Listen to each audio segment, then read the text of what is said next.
Hello! Welcome back to Telugu వెలుగు YouTube channel. ఈరోజు ఈ వీడియోలో మనం బాల వ్యాకరణానికి సంబంధించిన క్లాస్ అయితే స్టార్ట్ అయితే చేశాం కదా! తెలుగు సాహిత్యానికి సంబంధించి మన బాల వ్యాకరణం అనే టాపిక్ టెట్, డీఎస్సీ, నెట్, సెట్‌లలో జేఎల్, డీఎల్ రాసేవారందరికైతే ఈ తెలుగు సబ్జెక్ట్‌లో ఈ టాపిక్ అయితే ఉంది. ఈ బాల వ్యాకరణంలో మనము ఫస్ట్ పరిచ్ఛేదమైనటువంటి సంజ్ఞా పరిచ్ఛేదాన్ని గురించైతే తెలుసుకున్నాము.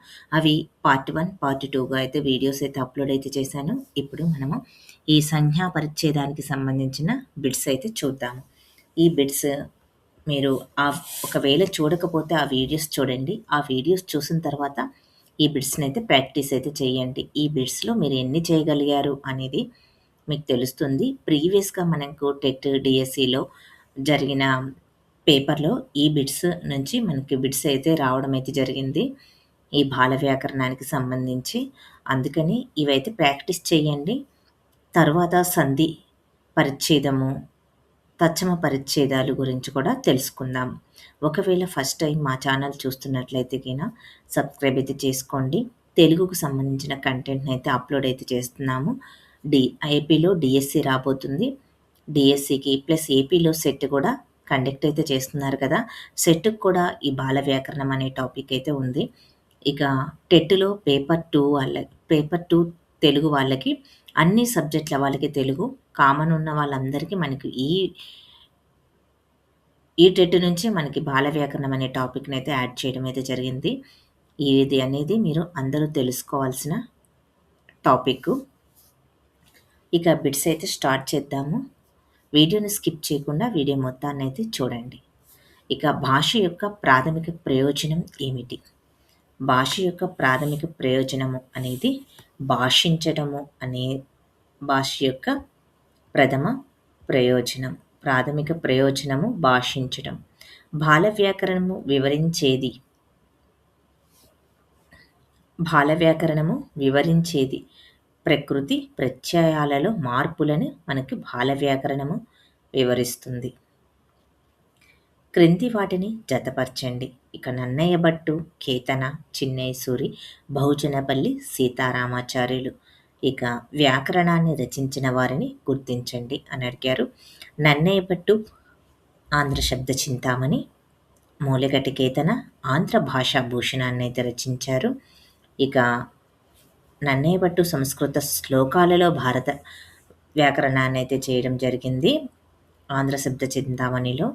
అదే మూలగటి కేతన పద్య రూపంలో వ్యాకరణాన్ని అయితే రచించడం అయితే జరిగింది. అది చిన్నయ్య సూరి బాల వ్యాకరణాన్ని రచించారు. వచన రూపంలో బాల వ్యాకరణాన్ని, సూత్ర రూపాలలో రచించింది చిన్నయ్య సూరి.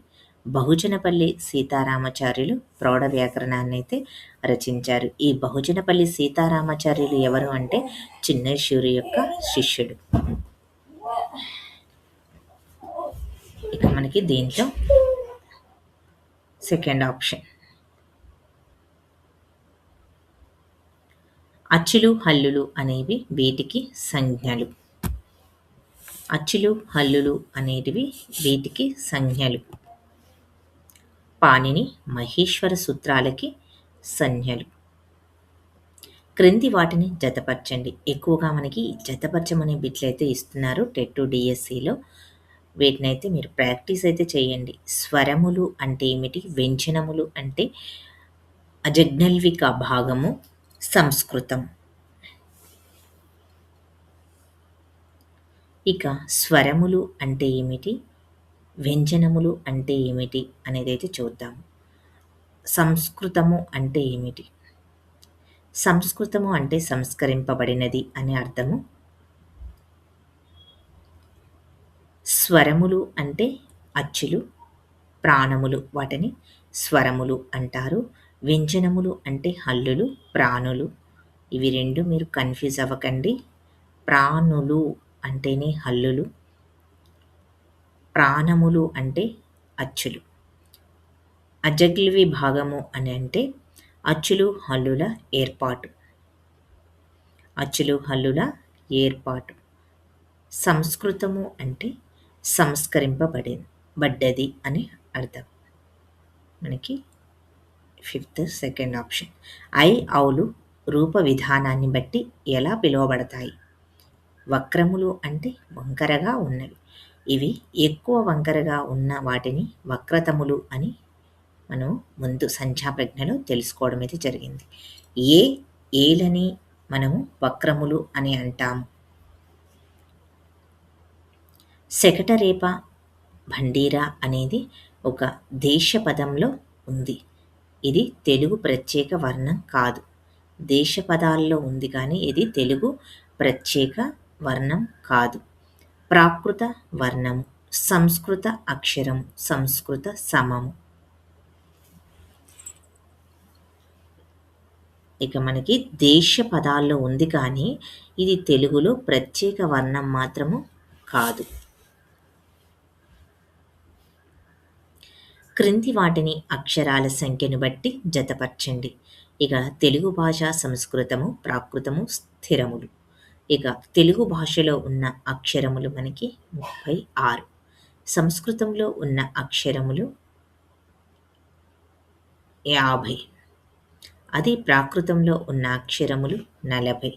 స్థిరములు ఎన్ని అంటే మనకు 24. ఇక ఆకు, లా ఉన్న అక్షరాన్ని అయితే చూడండి. రెండవ దానికి సంస్కృతంలో రా, ప్రాకృతంలో 40. ఇక్కడ ఋతువు, పితృణము, దుఃఖము లాంటి పదాలు తెలుగులోనికి ఇలా చేరాయి. ఇవన్నీ మనకి ఎక్కడ ఉన్నాయి? ఏ సంస్కృతంలో ఉన్నాయా, ప్రాకృతంలో ఉన్నాయా, దేశాల్లో ఉన్నాయా అనేది మీరు గుర్తించాలి. సంస్కృత సమాలతో కూడి తెలుగులోనికి వచ్చిన పదాలు ఏవి? ఇక్కడ అనే పదము, ఇక్కడ ఋత్వము, అనేది, ఇక్కడ విసర్గ అనే పదాలు మనకి సంస్కృతంలో ఉంటాయి. ఇవి ప్రాకృతంలో లేవు. సంస్కృతం నుంచి తెలుగులోనికి మనకి రావడం అయితే జరిగింది. క్రింది వాటిలో స్థిరాలు ఏమిటి? పరుషాలు, సరళాలు కానీ మిగిలిన వాటిని మనము స్థిరాలు అని అంటాము. పరుషాలు అంటే కచట తబలని మనము పరుషాలు అంటాము. గజట తబలని మనము సరళాలు అని అంటాము. ఇక మిగిలినవి అవి కచట తబలు, గజట తబలు కాని వాటిని పరుష సరళాలు కాక మిగిలిన హల్లులని మనము స్థిరములు అని అంటాము. క్రింది పదాల్లో సరళాలు కలది. సరళాలు ఉన్న వాటిని గుర్తించండి అంటున్నారు. ఇది కా అనేది మనకి పరుషం. ఇక్కడ కా అనేది మనకి పరుషమే. కచట తప్ప ఇవన్నీ మనకి పరుషాలు. ఇక మిగిలింది ఘా అనేది గజము, జడుసు అనేటివి సరళాలు. క్రింది వాటిలో సరైన జంటను గుర్తించండి. మహాప్రాణులు, అంతస్థాలు, అనునాసికాలు, ఊష్మాలు. ఇక మహాప్రాణులు అంటే మనము గట్టిగా పలికే వాటిని మహాప్రాణులు అంటాము. మనకి వర్గ ఎక్కులు అని కూడా పిలుస్తారు. మహాప్రాణులని, ప్రాణాలని వర్గ ఎక్కులు అని పిలుస్తారు. వీటిని మనకి కావర్గంలోని 2వ అక్షరాన్ని, 4వ అక్షరాన్ని మహాప్రాణులుగా గుర్తిస్తాము. అంతస్థాలు అని అంటే యా, రా, ల వాళ్ళని అంతస్థాలు అని అంటాము. అనునాసికాలు అంటే మనకు నాసికంతో పలికేటివి, ముక్కుతో పలికేవి ఇన్య, అన, నా, మా అనేటివి అనునాసికాలు. ఊష్మాలు అంటే ఊది పలికే వాటిని ఊష్మాలు అంటాము. ష, ష, స, హ అనేటివి. మహాప్రాణులు ఫస్ట్ మనము రా అనే అక్షరం చూసుకోండి.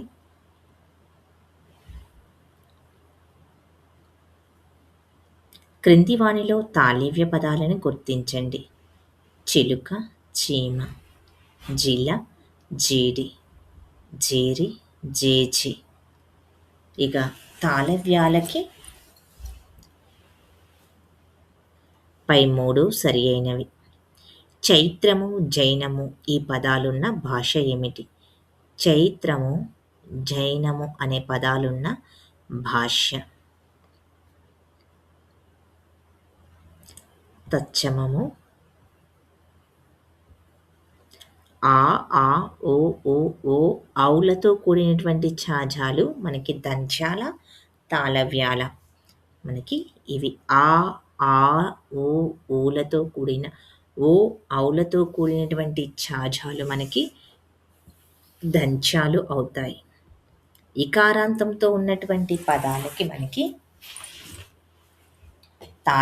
ఛాజాలు, తాళవ్యాలు అవుతాయి. ఇక్కడ అర్చి, రోచి పదాలలోని చివరి చాకరాన్ని ఎలా పిలుస్తారు? చివరి చాని ఏమంటారు? చివర ఉన్న పదాన్ని ఆ ప్లస్ ర్ ప్లస్ చ ప్లస్ ఈ. ఈ అనేది మనకు చివర ఉన్నది. చివర ఉన్న పదాన్ని మనం ఉత్తమము అంటారు. చివరి ఉన్న పదాన్ని ఉత్తమము, ఉపద అని పిలుస్తారు. చకారము అడిగారు ఇక్కడ మనకి. చకారము అడిగారు కాబట్టి చివర ఉన్న పదానికంటే ముందు ఉన్న పదాన్ని మనము ఉపద అని పిలుస్తాం. 3 అక్షరాలు కలిగిన పదాలని 3 అక్షరాలు గల వర్ణాలు గల పదంలోని చివరి అక్షరంని ఉత్తమము అని పిలుస్తాము. కంటే చివరి దానికంటే ముందు ఉన్న పదానికి ఉపద అని పిలవడం అయితే జరుగుతుంది. ధృతముగా భావించబడని పదము, చివర నకారమున్న పదాలు. ధృతముగా భావించబడని పదం, చివర నకారమున్న పదాలు.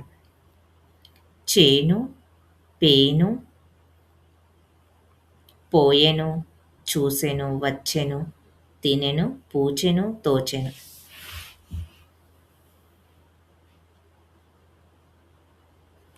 చేను, పేను అనే పదాలకి నకారమున్న పదాలు. డూమువులు, కయి, పట్టి యొక్క వీటితో కూడిన పదాలకు ఇలా పేర్లు. కళలు అని పేర్లు. ధృతము, ధృత ప్రకృతికాలు కాని వాటిని మిగిలిన వాటిని మనము కళలు అంటాము. నేను తిరిగి రాను ఈ వాక్యము ఏ పురుషలో చెప్పబడింది? ఇక్కడ నేను అనేది మనకి ఉత్తమ పురుషలో ఉంటుంది. నేను తిరిగి రాను అనే పదానికి ఉత్తమ పురుషకు సంబంధించిన ఏకవచనానికి సంబంధించిన పదం. ఇక్కడ ఉత్తమ పురుషలో ఏకవచనం. మిత్రునిలాగా వచ్చి చేరేది మనకి ఆగమము అనేది మిత్రునిలాగా వస్తుంది. ఆదేశము అనేది శత్రువులాగా రావడం అయితే జరుగుతుంది. మిత్రుల్లాగా వచ్చే పదం మనకి ఆగమము. విరుక్త టకార సంధిలో టకారము ఇలా వస్తుంది. విరుక్త టకార సంధిలో టకారము అనేది మనకి ఆదేశముగా వస్తుంది. లోపించిన అర్థము చెడనిది ధృతము. దీనికి అవసానంలోని లోపం ఉండవచ్చు. ఇందులో అవసానము అంటే చివర. అవసానము అంటే మనకి పదం యొక్క చివర. ఇందులో తద్ధర్మకానికి ఉదాహరణ చెప్పండి. తద్ధర్మార్థకము అని అంటే వాడు వచ్చెడున్ అనేటివి తద్ధర్మార్థకాలు. ఏ క్రియ నిమిత్తం వేరొక క్రియ జరుగుతుందో దాని పేరును ఏమంటారు? ఏ క్రియ నిమిత్తం వేరొక క్రియ జరుగుతుందో దాని పేరును మనము తుమున్నార్థకము అని అంటాము. క్రింది వాటిని జతపరచండి. ఆశీర్వార్థకము. ఇదే బిట్ని మనకి టెట్లో అయితే అడగడం అయితే జరిగింది. ఆశీర్వార్థకము, ఆశీరార్థకము, తుమున్నార్థకము, ఛేదార్థకము, శత్రుద్ధార్థకము. ఇక శత్రుద్ధార్థకము అంటే మనకి వర్తమానానికి సంబంధించింది. ఇక చు అనే వర్ణము ఉంటుంది. ఇక ఛేదార్థకానికి చేత్ అనే అర్థము ఉంటుంది.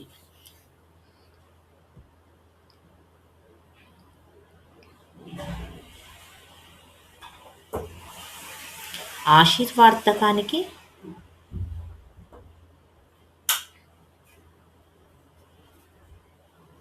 7 త అనే అర్థాలు ఆశీర్వార్థకంలో ఉంటాయి.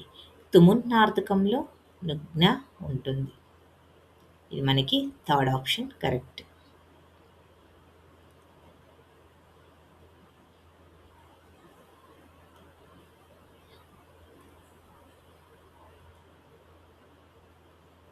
ఏకి వా శత్రుదార్థకం యా.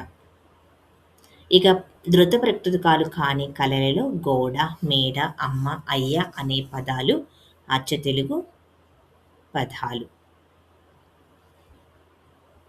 రాముడు తినకని బడికి వెళ్ళాడు. తినక అనేది మనకి ఏమిటి? భూతకాల అసమాపక వ్యతిరేక క్రియ.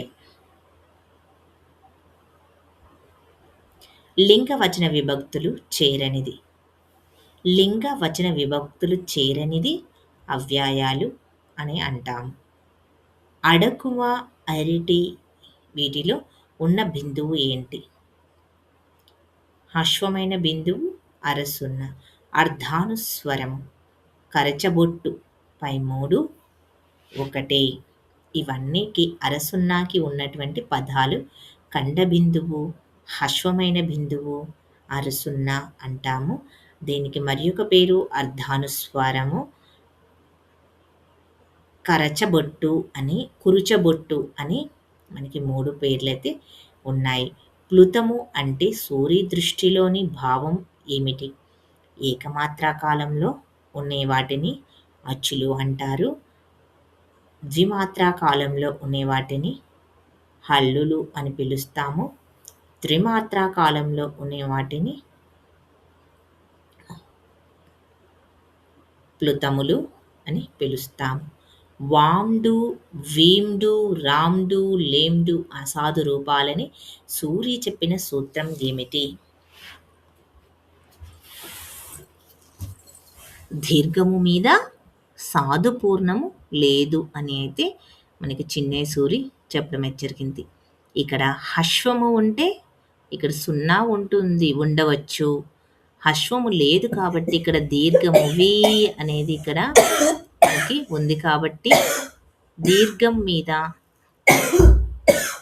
సాధ్యపూర్ణము లేదు. ఇక దీర్ఘం మీద దీర్ఘము అరసున్నా ఉండవచ్చు కానీ నిండు 0 పూర్ణ 0 మాత్రం ఇక్కడ ఉండదు. నారింజ అడ్డంకి బిందువు సింధువు ఇందులోని బిందువు ఏమిటి? మనకి ఇక్కడ నిండు 0 అనేది సహజ సిద్ధంగా ఉన్నటువంటి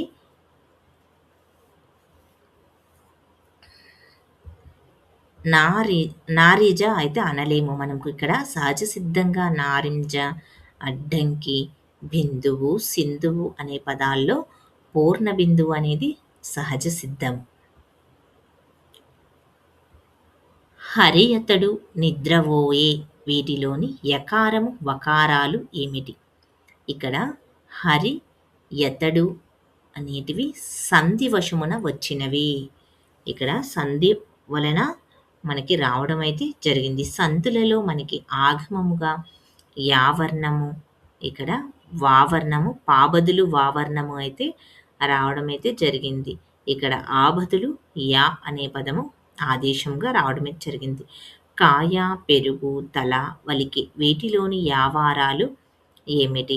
యావారాలు మనకి ఇక్కడ లఘువులు. లఘువులు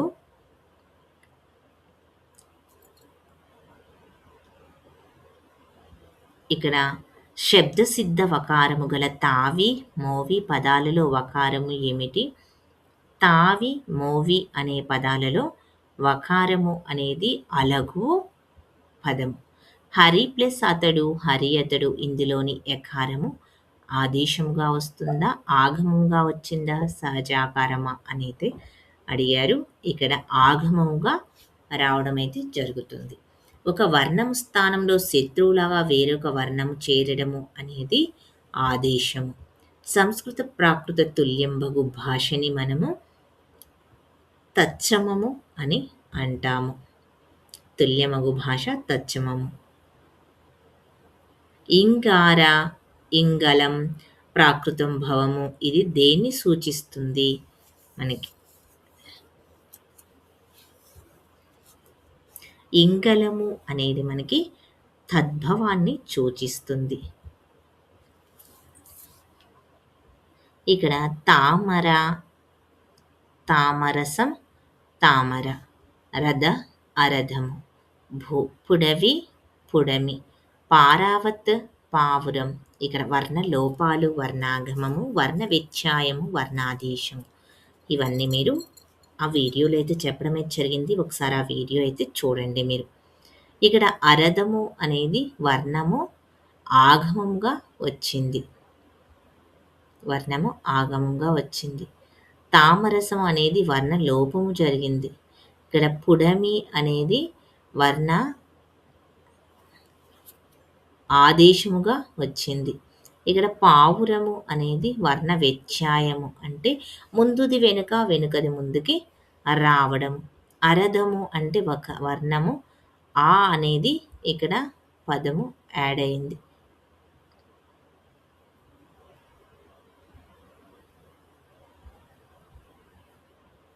ఇక్కడ స్తంభము కంభగా మారినప్పుడు అది మనకి స్థా అనే పదము ఇక్కడ కాగా మారింది. స్తంభము అనేది కంభముగా మారడము అనేది తద్భవం. ఊరు, పేరు, ఇల్లు, ముల్లు మొదలైన దేశ పదాలు వ్యవహారం దేనికి చెందుతుంది? ఇవి దేశ పదాలు మనకి త్రిలింగ దేశానికి చెందుతాయి. వస్తాడు, తెస్తాడు ఈ పదాలు ఏమిటి? వస్తాడు, తెస్తాడు అనేటివి వ్యాకరణ విరుద్ధమైన పదాలు. వ్యాకరణ విరుద్ధమైన పదాలని మనము గ్రామ్యాలు అని అంటాము. కావ్య ప్రయోజనానికి తగనిదని సూరి చెప్పిన భాష ఏమిటి? కావ్య ప్రయోజనానికి తగదని చెప్పినది సూరి చెప్పిన భాష ఏమిటి అంటే గ్రామ్య భాషని కావ్య ప్రయోజనానికి తగదని చెప్పాడు. కరకంఠుడు అనే ప్రాచీన పద ప్రయోగం వీరిది. కరకంఠుడు అనేది మనకు ప్రాచీన భాషలో ఈ గ్రామ్య పదాలను మనకు కొంతమంది కవులు ఉపయోగించారు. వాటిల్లో కరకంఠుడు అని మనకి నన్నయ్య వాడడం అయితే జరిగింది. ఆర్య వ్యవహారముల దృశ్యంబు గ్రాహ్యంబు అందుకు తిక్కన్న ప్రయోగం ఏమిటి? జీవ, కర్ర, ప్రాణగొడ్డలి, కపిల జడలు. ఇక్కడ మనకి ప్రాణగొడ్డలి అనే పదాన్ని తిక్కన్న ఉపయోగించడం అయితే జరిగింది. ఇక మనకి సంజ్ఞా పరిచ్ఛేదంలో మొత్తము 2 వీడియోలు అయితే క్లాస్ అయితే ఉంది. ఇక బిట్స్ ఈ వీడియో ఈ సంజ్ఞా పరిచ్ఛేదంలో మొత్తం 46 బిట్లు అయితే వచ్చాయి. ఈ బిట్స్ అయితే ప్రాక్టీస్ అయితే చేయండి. ఇవి తెలుగు అకాడమీ బుక్‌లోని బిట్స్. ఇవి మనకి టెట్, డిఎస్సి, జేఎల్‌డిఎల్ సెట్‌లో కూడా ఇలాంటి బిట్స్ అయితే వస్తాయి. మీరు ప్రాక్టీస్ అయితే చేయండి. నెక్స్ట్ మనము సంధి పరిచ్ఛేదము చూద్దాం. ఇప్పటివరకు మీరు వీడియో అయితే చూసారు కదా! వీడియో నచ్చితే లైక్ చేయండి. మీ ఫ్రెండ్స్‌కి కూడా షేర్ చేయండి. చాలామంది వీడియో చూస్తున్నారు గానీ లైక్ చేయట్లేదు. ప్రతి ఒక్కరు చూసిన వారు లైక్ చేయండి. మీరు లైక్ చేస్తే నేను దీనికి కంటిన్యూషన్‌గా మళ్ళీ సంధి పరిచ్ఛేదాన్ని కూడా అప్లోడ్ చేయగలుగుతా. ఇప్పుడు ఎంత ఎక్కువ లైక్స్ వస్తాయో దాన్ని బట్టి నేను సంధి పరిచ్ఛేదాన్ని ఈ వీడియో ఎంతమంది చూస్తున్నారు అనే దాన్ని బట్టి ఎక్కువ మంది చూస్తే సంధి పరిచ్ఛేదాన్ని అప్లోడ్ అయితే చేస్తాను. ఒకవేళ మీకు సంధి పరిచ్ఛేదం కావాలన్నా ఏ పరిచ్ఛేదాలు కావాలో కామెంట్ అయితే చేయండి. మన డిఎస్సిలో ఉన్న సిలబస్ని అయితే అప్లోడ్ అయితే చేస్తున్నాను. నేను ఇప్పుడు సంజ్ఞా పరిచ్ఛేదాన్ని గురించి అయితే చెప్పడం అయితే జరిగింది. ఇక నెక్స్ట్ సంధి, తత్సమ, తద్భవాలు కొంతమంది మాత్రమే చూస్తున్నారు. అందుకని చూసిన వారు ప్రతి ఒక్కరు లైక్ చేసి మీరు వీడియోస్ చేయమంటే అందరూ ఉపయోగపడే వీడియోస్ చేస్తాను. అందుకని మీకు ఏ వీడియో కావాలో కామెంట్ అయితే చేయండి. అలాంటి వీడియోస్ అయితే అప్లోడ్ చేస్తాం మేము. ఇక ప్రీవియస్ పేపర్స్ టెట్, డిఎస్‌కి సంబంధించినవి, సెట్‌కి సంబంధించిన సిలబస్ కూడా అప్‌లోడ్ అయితే చేశాము. పేపర్ 1, పేపర్ 2కి సంబంధించి దానిలో ఉన్నటువంటి టాపిక్స్‌ని కూడా మీకు ప్రతిరోజు క్లాసెస్ అయితే చెప్పడం అయితే జరుగుతుంది. ప్రతిరోజు ఒక వీడియో అయితే మేము అప్‌లోడ్ అయితే చేస్తాము. ఎవరైనా ఫస్ట్ టైమ్ చూస్తున్నట్లయితే సబ్స్క్రైబ్ అయితే చేసుకోండి. తెలుగు సంబంధించిన కంటెంట్ అంతా ఛానల్‌లో ఉంటుంది. సోషల్ సబ్జెక్ట్ కూడా మేము అప్‌లోడ్ అయితే చేశాము. ప్రీవియస్ పేపర్స్, సిలబస్ కూడా అప్‌లోడ్ అయితే చేశాము. మీరు ఒకవేళ ఫస్ట్ టైమ్ చూస్తున్నట్లయితే ఆ వీడియోస్‌ని కూడా మీరొకసారయితే చెక్ చేయండి. మీకు వీడియో నచ్చితే లైక్ చేయండి, షేర్ చేయండి మీ ఫ్రెండ్స్‌కు. ఈ వీడియో ఎవరికైతే ఉపయోగపడుతుందో వాళ్ళకి మీరు షేర్ చేయండి. హైప్ ఆప్షన్‌లో పాయింట్స్ అయితే ఇయ్యండి. Thank you. మళ్ళీ నెక్స్ట్ వీడియోలో కలుసుకుందాం.